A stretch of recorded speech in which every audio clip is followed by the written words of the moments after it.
All right, welcome to the channel for the first time viewers. Welcome back to my existing subscribers. Today I just want to do a quick video showing you how to essentially record content if you're on PS5 or Xbox or any of those consoles and you want to bring it over to maybe make clips on Instagram, TikTok, or anything like that, right? So the first and the way I would recommend, it's not the cheapest. I'm going to show you a way that's completely free, but maybe requires like a $30 jump drive.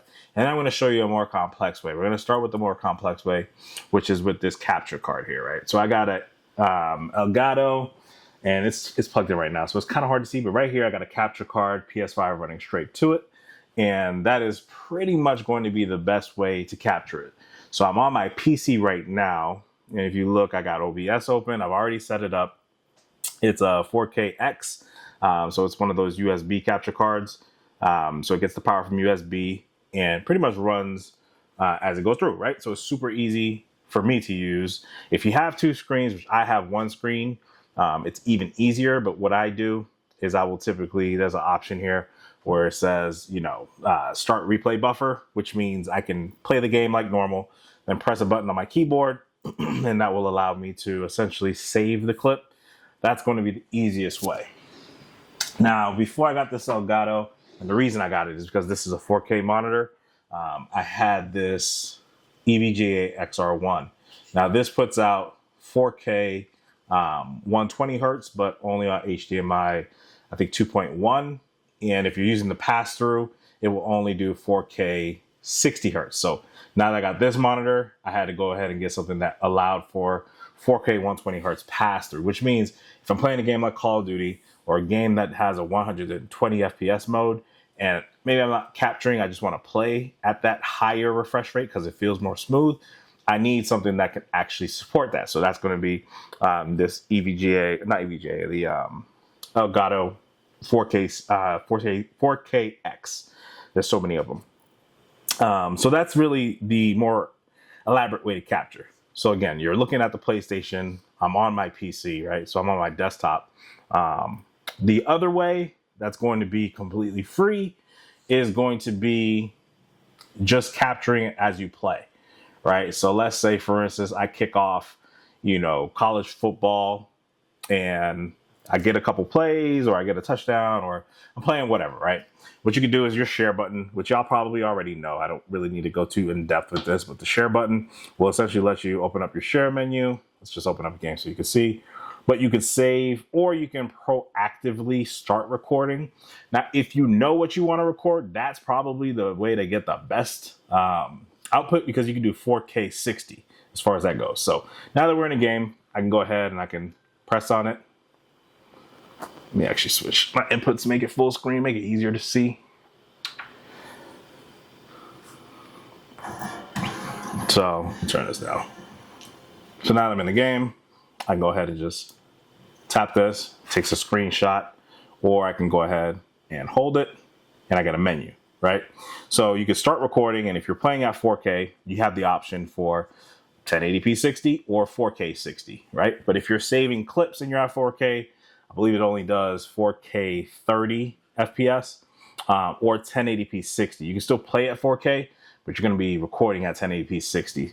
Now, that is not the best output, right? So the difference in the quality, I don't think I'll be able to show you.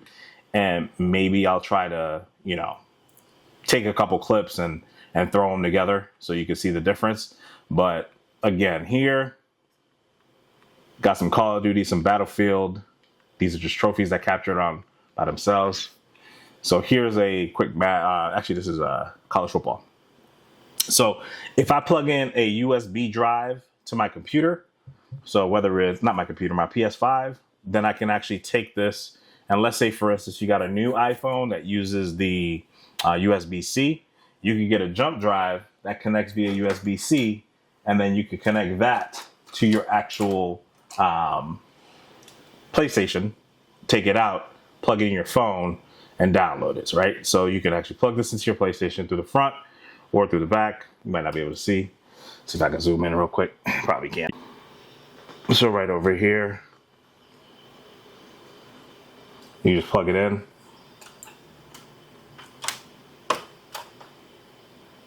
Let's see, is it in there? Yeah, it's in there. It's in there, good.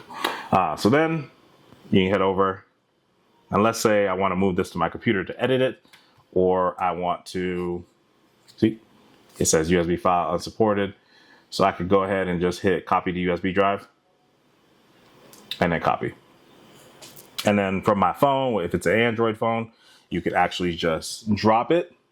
And if it's a iPhone, then you can do the same thing, and it'll either be supported right there. If you get one that works for iPhones, because there are SanDisk cards that are made for iPhones, whether it's the USB-C or if it's the Lightning adapter. But that, again, is a super, super low cost way to do it. It still keeps most of the resolution, so you're not having to essentially have what looks like a muddy image that you ripped off of Stream. These were just some of the ones that I didn't fire up my PC, and I already had it running, so I just went ahead and saved it directly to the PlayStation and then copied it over after. So just a couple cool things that happened.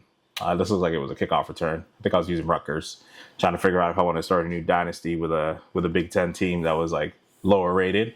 So things like this. Sometimes you don't have your recording software up, you don't have your OBS up, but you want to take a quick grab of it. So this is essentially what this is for. If I wanted to share this out, I would just crop it out and do it from there. So the other thing too that I would also let you know is if you don't have the means to edit, like let's say you don't have a laptop, they brought back Share Factory. So just download Share Factory if you have a PlayStation. There's probably something on Xbox as well, but you can go ahead and you can actually start a new project, bring in those videos from your hard drive on your PlayStation and edit them right away. So that's a really cool thing that they added there. But with that, let me know if you have any questions. Hopefully this wasn't too difficult of a tutorial. Just kind of show you the art of the possible. But if you have a video editing program on your laptop or on a desktop computer, like I said, the easiest way for me and the best way is not the free way. It's just the actually going through and using a capture card. Because once I'm done here, I can go into my, let's see, I have one for OBS. Opens up. And then I got all the clips here. And it's much higher quality. So this is recorded at 4K 60 because of the capture card. So at the end of the day, it just is one of those things that if you really, really want that quality and you know what you're about to make, this is probably the way to do it, but it's not going to be free. There's some other methods, like if you want a less expensive capture card, you could do it that route. But for me, this one was about $250, but the biggest deal for it was the fact that it had that 4K 120 hertz pass through so that I could play the games at 4K 120 hertz. All right, so that's it. That's all I got. Hopefully, again, this was helpful. Again, this is the easiest method for me because I just take these clips and drop them into either Vegas Edit or DaVinci Resolve, and that's it. So y'all be easy. I will catch you in the next video. A little bit out of the orthodox from what I usually do, but hopefully it was helpful for y'all. Deuces.